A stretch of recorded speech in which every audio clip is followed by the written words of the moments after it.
Welcome back to another episode of Stand on Guard. I'm your host, broadcasting to you from Ottawa, your nation's capital. When we come back, it's Byelection Day tomorrow in Battle River-Crowfoot. Historic day for the Conservative Party of Canada, perhaps for Canada itself. We'll have all the news and a very dramatic announcement last night from Pierre Poilievre. Stay tuned. The Prime Minister lied and his minions continue to lie.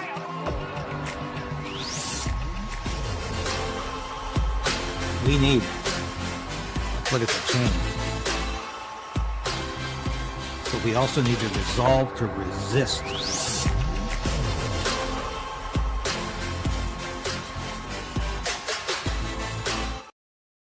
Yes, please like the station, give it the thumbs up, and subscribe if you haven't. We're slowly moving upwards thanks to your support, patronage. Really, really do appreciate it. And it's, like I said, overcast Sunday here in Ottawa. Hope you've enjoyed your weekend thus far. I will be going to church this morning. That's why I'm preparing things on time. But wanted to show you this, and I would have missed this because I was not looking for anything from Pierre Poilievre this morning. But I think this is, I'm not going to say this is courageous, but I'm going to say this shows that Poilievre is still a common sense politician who is assessing the current fear over walking in the woods. He doesn't address walking in the woods, but he does address what's really behind the vast majority of wildfires, which is arson. Listen to this. News out of Newfoundland and Labrador. A 20-year-old has been charged with 3 counts of lighting fires around midnight. Those charges are now pending a bail hearing, but the individual is accused of lighting 3 fires. There's a 4th fire in St. John's as well, for which no one has yet been charged or arrested. But all of this raises the question. The fires are raging across our country, and it takes a special kind of dirtbag to light those fires. And while we don't know if this accused is actually guilty, what we do know that is if he is, right now he'd get a slap on the wrist. The Liberal justice system does not have mandatory prison sentences for these types of offenses. We've seen 100 churches burned across Canada in a spate of hate-filled terrorist attacks targeting Christians, for which... And I'm so glad Pierre Poilievre mentioned the church burnings, because that's, again, something that appeals directly to much of the Conservative Party base. This has not been addressed properly in the past. Justin Trudeau had the gall to suggest the churches were responsible for their own church burnings because they weren't sufficiently dedicated to reconciliation, and the churches deserved it. What else can you say? I'm glad Poilievre brought this up because this is very pertinent. There have been little to no consequences or even condemnation from our government. And that's why Conservatives are fighting back. We propose mandatory prison sentences for anyone caught committing arson. In the last election, my platform proposed that there would be mandatory prison sentences for anyone using arson in extortion or who lights a blaze with malicious intent. We also have the bill, it's called the anti-arson bill, proposed by the great Conservative MP, Mark Dalton. Bill C-411, introduced in the last Parliament. I suspect one of our MPs will be reintroducing the same bill. It specifically goes after the hate-filled terrorists that have been burning down churches. And it proposes a mandatory prison sentence of 5 years for the first count of arson and 7 years for the second. Now, how many years is the Ontario Crown asking that Chris Barber of the Freedom Convoy go to prison for? 8 years. And 7 years for Tamara Leach. This is where our justice system is today, and no years for arson. Now, this shocks me because I would have thought, until I talked to a lawyer from the Justice Center for Canadian Freedom the other day, that arson would be deserving of a jail term, that you're not only endangering, well, you're not destroying property, you're potentially killing people. but it's apparently no big deal. No, and that's Marty Moore of the Justice Center for Constitutional Freedoms. We'll have a clip from that in a minute where he talks about the same thing that Pierre Poilievre is talking about. That would create a real deterrent against anybody who's seeking to attack a place of worship. It would also make it an aggravating offense if a place of worship is the main target of that fire. So listen, we've got to start to crack down on arsonists, anyone who lights fires, particularly in dry, hot summers when they're destined to destroy property and send people fleeing from the homes that they spent their lives building and saving for, deserve to go into the slammer, and they don't deserve to get the slap on the wrist the Liberals have been giving them. Canadians deserve to live in freedom and safety, and that means locking up arsonists, means protecting our places of worship, and it means restoring law and order. Thank you. Now, that's Pierre Poilievre sounding like the leader of the opposition, which, of course, if he wins this by-election seat, he will shortly be the leader of the opposition as soon as he's sworn in as the member of parliament for Battle River-Crowfoot. And I think it's inevitable he win tomorrow. We're going to be doing some coverage of that tomorrow night. Hope to have a guest or two on to discuss it. But I think it's a very historic day. But we'll get to that in a minute.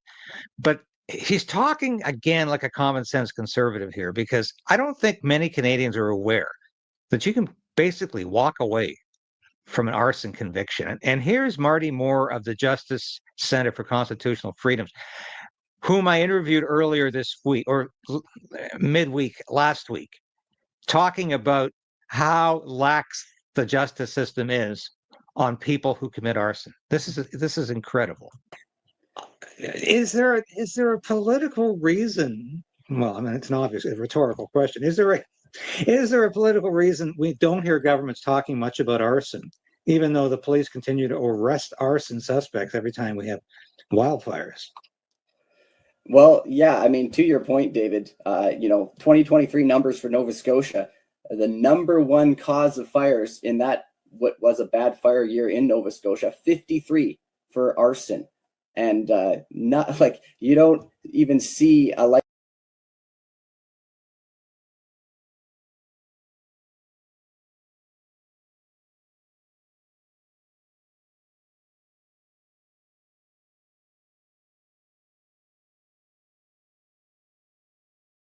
lightning strike on that list.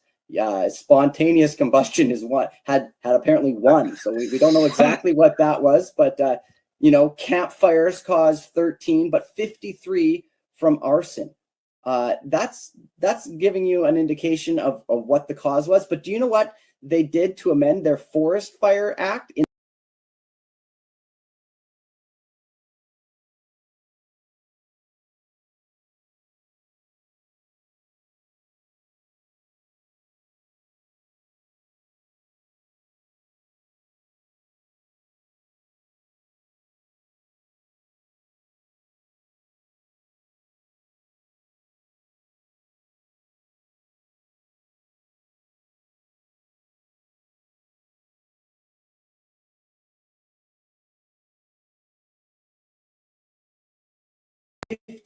fires caused by arson? In 2024, Nova Scotia amended their Forest Act to address that, the leading cause of concern. And do you know what they did? They imposed a deep penalty for arson, didn't they, David? Oh, no, they didn't, David. Yeah. They amended their Forest Act to say that the purpose of this act is to fight forest fires in a, quote, changing climate. So in light of their data, which was 53 fires set by arson in Nova Scotia, their response was climate change. And so if you can follow that logic, you're doing exactly what they want you to do. And of course, we can see the criminal justice system in this country, which is severely broken. We've been, and even tomorrow we have another Freedom Convoy trial going on again, because of course that's where we need to dedicate the prosecution resources of this country. But in Saskatchewan, a gentleman who started intentionally 30 fires, and he was a member of the volunteer fire department there in Saskatchewan, he was convicted, and guess what he got for a penalty, David? Was it the 8 years in jail they want to put Chris Barber away for? Or was it, oh no, no jail time, 100 or 200 hours of community service, and 18 months of probation, and it's all good? That is how we treat 30 intentionally set fires. And we're saying, and a CBC story yesterday had myself speaking on this issue, and the response was from a fire chief who said, well, desperate times call for desperate measures, David. Oh, desperate. What are you so desperate about? Are you desperate to stop forest fires? Or is there a desperation to justify a climate change power grab? And you mentioned the United Kingdom, David. They've lost other liberties as well. You know, you drive a car in the United Kingdom, you drive it in the wrong way, in the wrong spot, well, those cameras will catch you, and they'll make sure that you get that extra fee and fine in the mail. Well, if the logic of banning people in the woods applies, oh, that's going to apply a lot more to you driving your car, David. That'll apply to, well, there's not enough first responders to help, David. We are in a time of emergency. You can't go in the forest because there's not enough first responders. Oh, well, we can't allow you to drive your car, David. There's not enough first responders to make sure that you can be safe if you happen to have a car accident. Oh, well, there's a risk if you drive your car. Well, guess what? There's a lot more risk from driving your car than walking through the forest. This is a safetyism culture leaning towards totalitarian control, and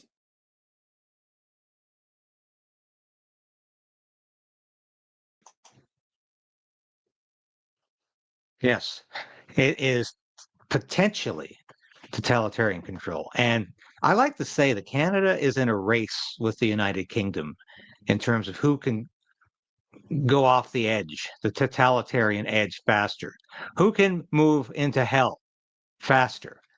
Because the United Kingdom has gone absolutely crazy. It's not Great Britain anymore. It's not even the Britain I remember. Britain has become a horrible society that locks up people. Literally thousands of people have been locked up because they put posts on social media opposed to mass migration, supporting protests that the government didn't support, and simply acknowledging that they don't agree with the official government narrative. And Keir Starmer, the Prime Minister of the UK, had the nerve to sit with Donald Trump in an interview and suggest there's no censorship in the UK. This is a free country. He didn't specifically say this is the home of the Magna Carta, but he said we have a tradition of free speech going back centuries. Yes, they do. And it took them what? A matter of 5 years to destroy that legacy, that history, that heritage. Didn't take them very long to destroy it. Let's get back to arson here, because remember how we saw in this chart here, 0% were attributed to lightning, 0%. But same report, 46 cases were a result of lightning. Once again, go through this list. You will not see any reference to climate change because it's bogus. It's government propaganda. It's Liberal Party nonsense. People are starting these fires. And look at this. It's not 53 cases. It's 53%. 1,144 cases of arson, number one cause of fires. Now, maybe that's because there's no punishment. There's no penalty for committing arson. And I wouldn't doubt for a minute if a lot of these arsonists are also climate change activists that are trying to prove that wildfires are a direct result of climate change. And so they're going to take that into their own hands and prove it and make sure we all start to believe that, because there's just so many wildfires. Well, there's a lot of arsonists out there, aren't there? Now, why hasn't the provincial government here, why hasn't the federal government initiated a roundtable discussion of some kind to ask, why are there so many arson cases? And this is why Pierre Poilievre's announcement last night makes such perfect sense. Because there's no punishment for arson. Obviously, it's going to get worse. if people walk free. Now, this Marty Moore discussed an individual in Saskatchewan who convicted, not a day in jail. And the fire chief offered his understanding, his empathy. Well, these are tough times. And as Marty pointed out, they were tougher times during the pandemic. And the Freedom Convoy peacefully protested. They were accused. Remember that? The Ottawa media. Actually, it was on social media. They accused the Freedom Convoy of starting a fire in an apartment. Yeah. And it was taken seriously for a few days by the mainstream media, the national media. Freedom Convoy started a fire in an apartment block. Of course, it was total lie, complete lie. Just like all of the other reports of actual negligence or criminal activity on behalf of Freedom Convoy people. There was nothing destroyed. There was no windows broken. There was no houses occupied. There's no public property occupied or desecrated. This was a peaceful protest, and nobody set any fires. But yet, the Crown is still looking for 7 or 8 years in prison for peaceful protest. Do you say to yourself, there's something wrong with this country? There's a disconnect here? Yeah, you bet there is. This is why the Conservative Party needs to be a real opposition and not ever be co-opted by the Carney government. Because that's what Carney wants, and that's what Carney was getting in that brief 3-week spell we had when Parliament briefly resumed. But I want to show you some. This is quite entertaining, actually. But here's the village of Zare, and there it is, basically on the very close to the Saskatchewan-Alberta border. This is in the riding of Battle River-Crowfoot, and there's about 200 people in town, and and about 2% of them are represented in this video. This is Pierre Poilievre visiting. It appears to be people he's known for quite some time on the porch, and they discuss what he's been doing over the last 2 decades. Village of Zare is a village in central Alberta. It is located 70 kilometers, 43 miles west of the Saskatchewan border, at the intersection of Highway 13, Buffalo Trail, Highway 4. The population of the village of Zare, according to the 2016 census, is 202. Well, maybe it's doubled since 2016. I don't know. The village is a vibrant little community nestled in the heart of cattle country. The motto is "Where the Cowboys Reign."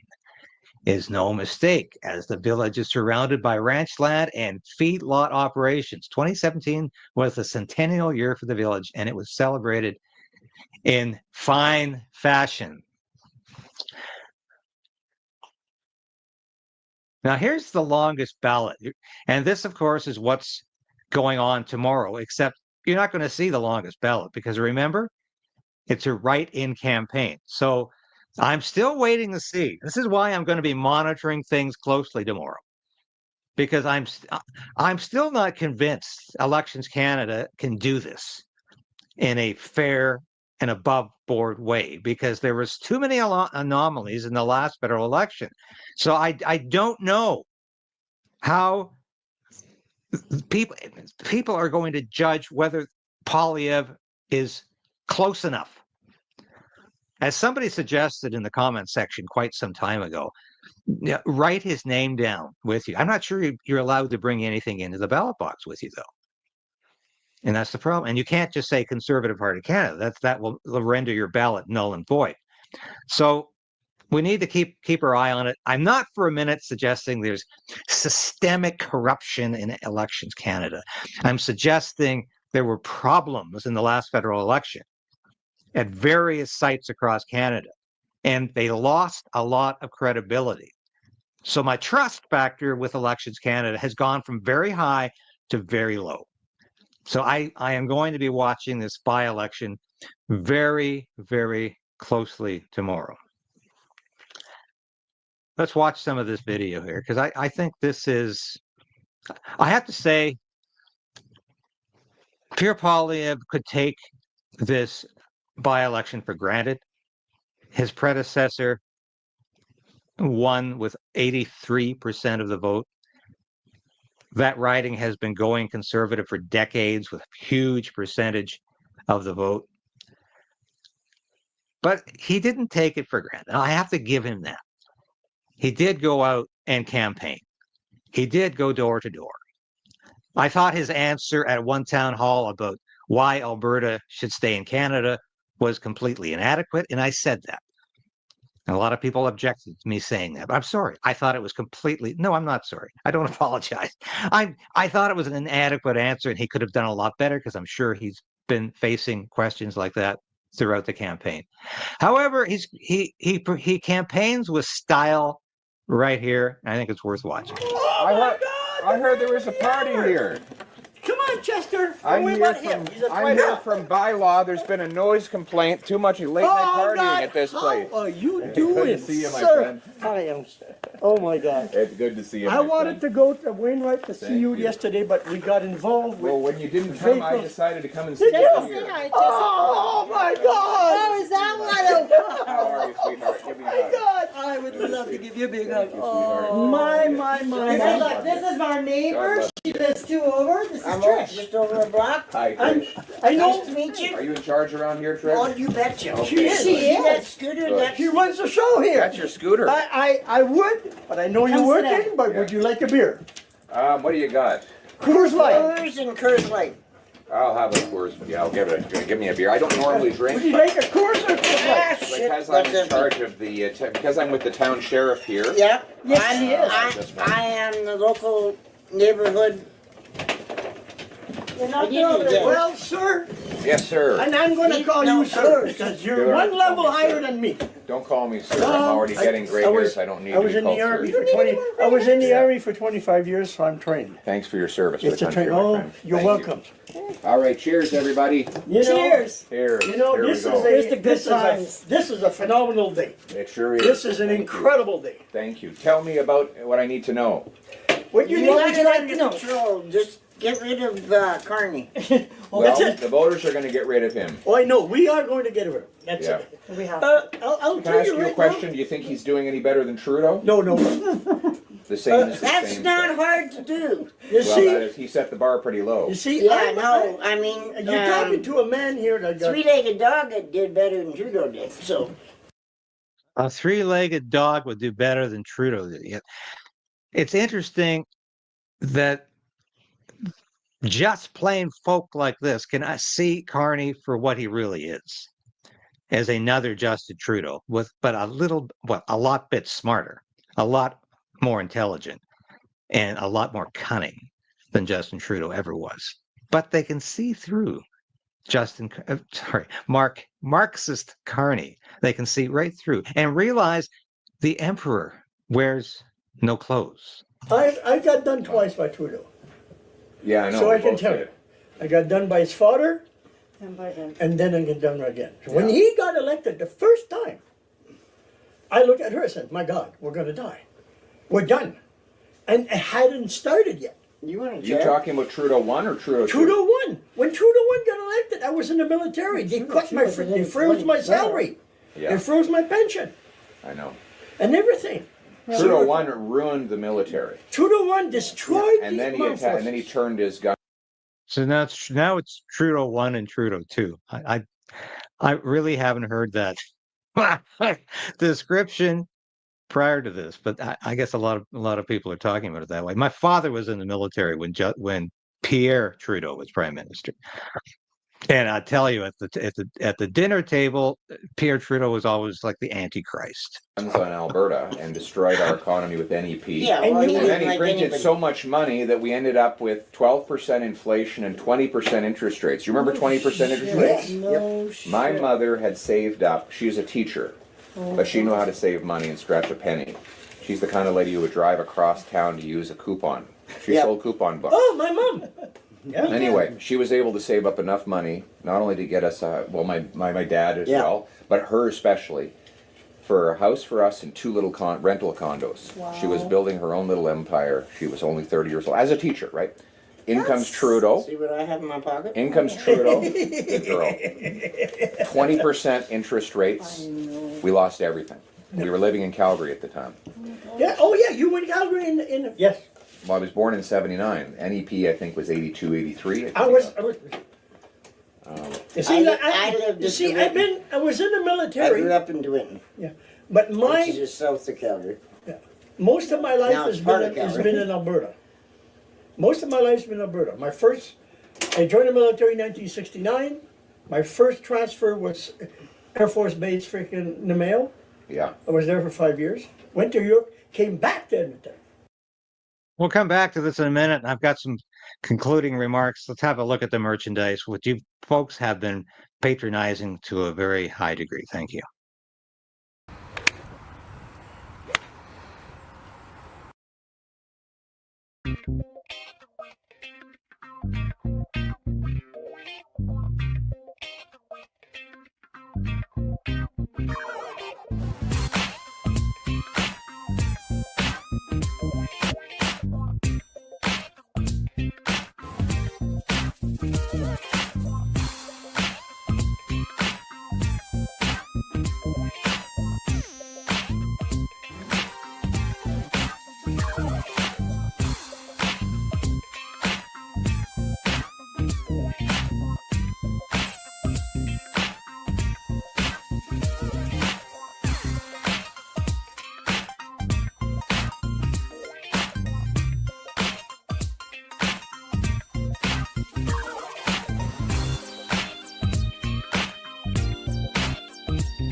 Yes, please visit the store. I think it's some of the best merchandise we have. Going to listen to a little more of this, and then I have some concluding remarks. Went back to Europe, came back to Edmonton. Right. Where were you born? I was born in Ottawa. In Ottawa. Okay. I was wow. born. Where in Ottawa? I was right Right in on Ottawa. York Street, a block and a half from the market, Yeah. The the Byelection main market. A block and a half from the market. Now half got of York somebody else Street with is a access ramp for the Queensway. It used to go any further. My parents immigrated from Spain in '36 when everything was happening overseas. They didn't like the freaking. They were quite well educated, so my parents immigrated from Spain to Ottawa. So now we know the connection between this family and Pierre Poilievre. This guy was born in Ottawa. And Pierre Poilievre has spent the last 21 years in Ottawa. And I remember when he landed the nomination in Nepean, and a lot of people said, "Who is this guy?" Because he literally just came in from Calgary. And he kept that seat for 21 years. And aside from doing some communications work on conservative campaign and of course other things he had done as a young man, all Pierre Poilievre has ever really known has been a member of the House of Commons, a member of Parliament. And so I know it was so disappointing for him when he lost his seat in the Ottawa area. And he must have been absolutely crushed over that. But he put a brave face on it, and I have to give him credit for that.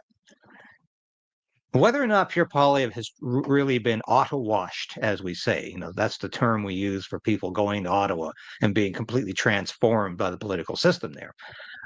I don't know. I hope and pray in my heart and soul that Pierre Poilievre is still a principled conservative, and that he's going to prove to be a principled conservative, and that he's going to continue to move away from positions that are approving of equalization, that are approving of the World Health Organization pandemic treaty, that are more in keeping with what the grassroots of the Conservative Party of Canada believe in. I hope he does that.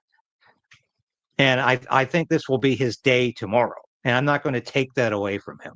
Yes, I have been critical of Pierre Poilievre when you need to be critical of Pierre Poilievre. But I'm not going to try to take away his day tomorrow and say he's going to win this race, probably by 70%. That's my prediction, at least 70%. And this is going to be a very happy day for him, because if he didn't win tomorrow, he would not be staying on as leader of the Conservative Party of Canada. If he can't win in the safest riding in the country, then it would be all over. But he's going to win. And I would suggest on this Sunday, pray for Pierre Poilievre, because I know he's very, very disappointing at times. I'm very disappointed he didn't talk about the hiking in that same message. He didn't talk about how government overreach is telling people they can't even hike in the woods. No mention of that. Yeah, great policy on arson, but he needs also to talk about government overreach. I'm very disappointed we didn't hear from Pierre Poilievre during Sean Foyt's recent visit to Canada. Sean is back next week, by the way. In fact, he's here on the 20th, which is what, 1890. He's back on Wednesday in Winnipeg. So I'm hoping Pierre Poilievre has some words of support for Sean Foyt. We can always hope, because these are the issues that matter to conservatives: freedom of speech, freedom of religion, freedom of assembly, the basic freedoms that make Canada, or that used to make Canada, one of the greatest democracies on the face of the earth. We're losing those freedoms very quickly. We're losing our ability to speak freely.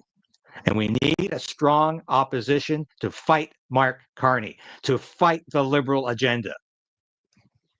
And that's what Pierre Poilievre needs to do. That's the job ahead for him, not to just occupy a seat in Ottawa and get back into Stornoway.